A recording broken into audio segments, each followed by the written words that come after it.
Let's say you're in your early 20s, just graduated, maybe working a full-time job, and you look into your bank account and you realize you have nothing saved.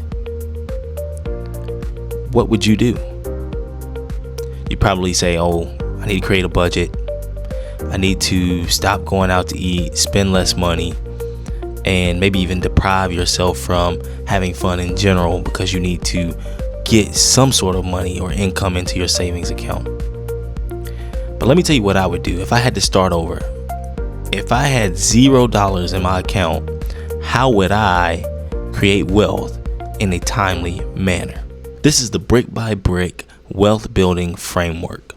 Here are the steps that I would take, and most importantly, the order in which I would take them to obtain wealth. Let's jump into it. So brick 1, before you do anything, you need to figure out where you stand. Review all your expenses, your pay period income. What I mean by that is if you get paid monthly, then your monthly income. If you get paid weekly, your weekly income. If you get paid bi-weekly, your bi-weekly income. Whatever your pay cycle is, you need to figure out what that income is. You need to figure out your debt, and you need to figure out credit. Assess everything. I'm not asking you to do anything with it at the moment. Just assess it. Where do you stand? Because you can't build a plan for a financial situation that you don't understand. That's the easiest step. So let's jump into brick 2. In brick 2, I want you to take that same information that you just uncovered, and I want you to stop the bleeding. What do I mean by that? If you have an overspending habit, you need to address that. If you have any debt, you need to aggressively pay that off as soon as you can. If you have reoccurring expenses that are not necessary, we need to cut those off. And most importantly, if you have experienced lifestyle inflation, we need to address that in this period. Maybe you're living beyond your means. Maybe you need to dial it back some. You might be going out to eat too much. You may be spending too much money on vacations. We need to address what that lifestyle inflation looks like versus what a comfortable lifestyle for you can be. Now, you've assessed and addressed your situation. You've laid it all out on the table. You've stopped the bleeding. You're ready to start saving and start building wealth. Most people, including financial gurus like Dave Ramsey, they start with $1,000.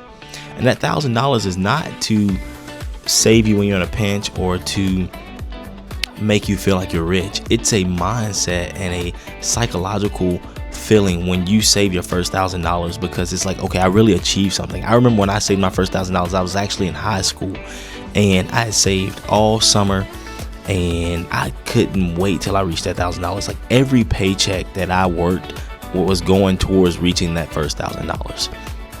And when I did, something clicked. It was like, I can really do this. There's no stopping or no limit to how far I can go when it comes to saving.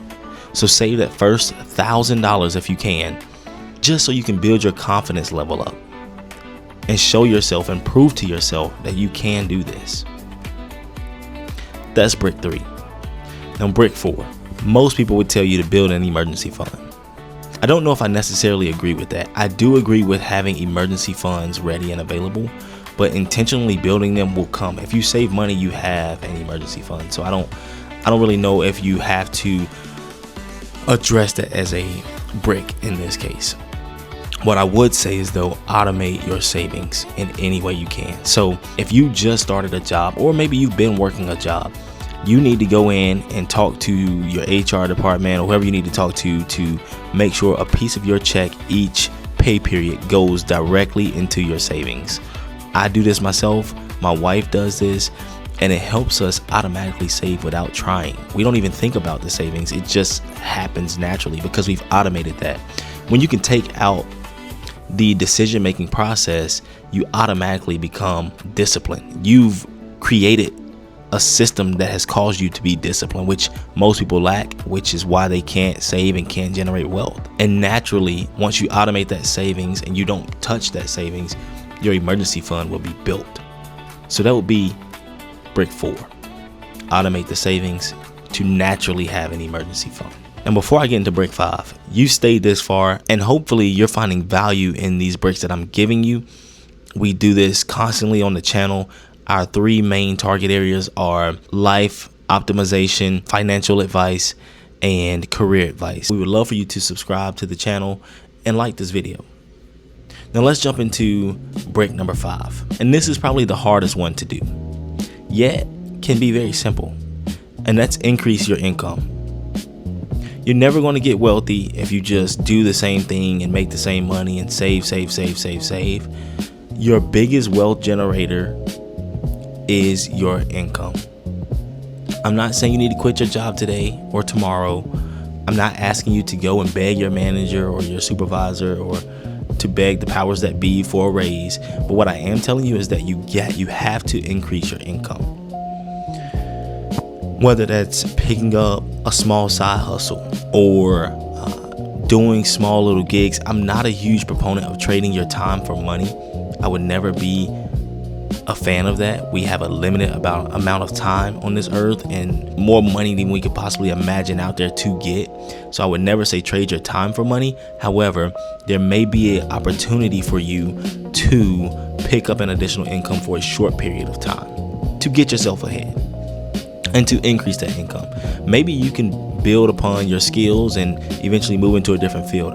We can have that discussion in another video around how to increase income quickly and ways to pick up side hustles or grow within the career that you're already in. But the main thing is that you do need to increase your income. And then once you've done that, you'll naturally start to build wealth. You figured it out. You've increased your income. You've started to automate your savings. You've stopped the bleeding. You've assessed everything. You understand where you need to target. You have $1,000 saved up. You are now starting to build. You need to start putting money into your retirement plans. You need to start looking at diversifying your portfolio. Maybe you might be looking at buying a home, which is one of the biggest ways to generate wealth.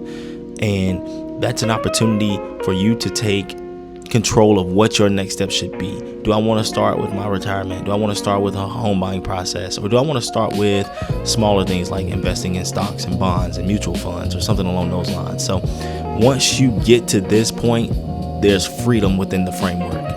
You can take it whichever way you want to. Now, again, we can talk about best practices and where we've seen the most return on investment in terms of the stock market versus home ownership versus 401k. I mean, I haven't retired yet, but definitely my 401k does pretty well from what I've seen over the past 6 years. So there's an opportunity for us to make a video there around which avenue generates wealth the fastest.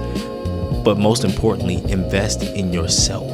In my last video, I spoke about the most important thing when it comes to saving for buying a home, and that was to just start. You got to start somewhere.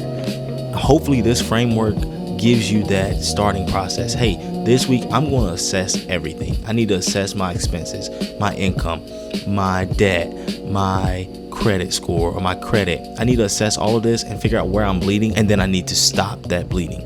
And I think it's important for me to say this. You are not behind. You're not behind, but you do need to start. You don't need to have $20,000 saved up by tomorrow. And you don't even need to have your financial situation all figured out right away. But if you start every day, one brick at a time, figure out which brick you need to pick up at or you need to start at and go into it, dive into it. Maybe you've already assessed your situation and you understand everything and you've stopped the bleeding and you're ready to start saving for that first $1,000. Maybe you start the process there, or maybe you saved your first $1,000, but it was a little more difficult because you never automated your savings or you don't have your savings automated.